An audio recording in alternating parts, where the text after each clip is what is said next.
weather starts now with meteorologist Eric Johnson. Good morning and happy Wednesday. Nice and clear start to the day, but it is warm across a lot of the area.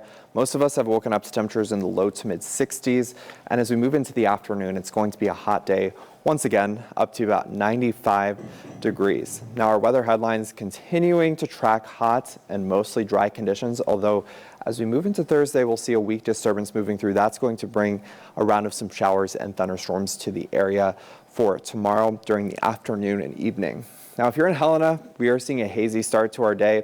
We're going to continue to see occasional haze from wildfires, although for today, north central Montana should stay mainly clear, as we're going to see an easterly wind keeping that smoke further into southwest Montana. But there's that disturbance that we'll be tracking through the area tomorrow.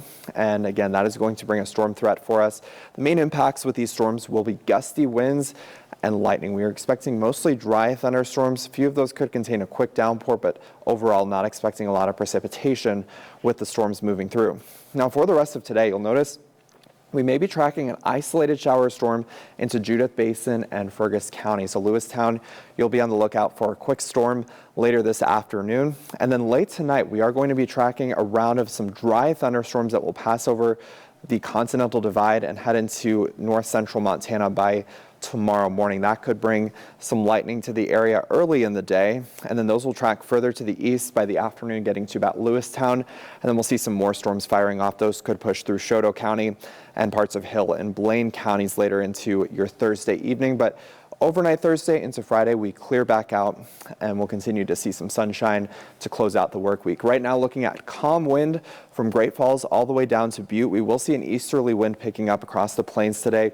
And as I was mentioning, that is going to keep the smoke down in southwest Montana. But for places like Helena, you are still going to look at hazy conditions. And as we move into Thursday, our wind direction will shift and that will push some of that smoke back into central Montana. So for Great Falls, we will see hazy skies returning for our Thursday.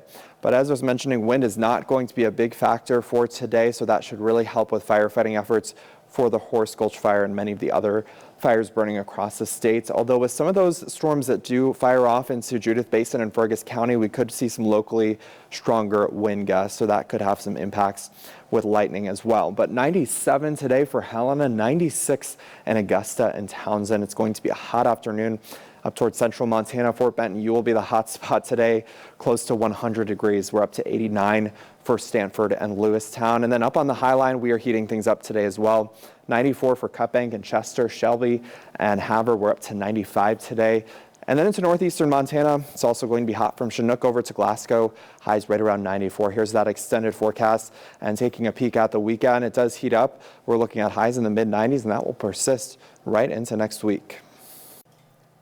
Well, fire crews attacked a new fire that started about 1.5 miles southwest of Lincoln Monday night. According to the DNRC, no structures are immediately threatened by the Dalton fire, but residents and property owners living along Dalton Mountain Road should be ready to evacuate if those conditions change. Crews attacked the fire with multiple engines, dozers, water tenders, and aircraft, and were able to establish a line around the fire on Monday. And Tuesday, crews worked to reinforce that line.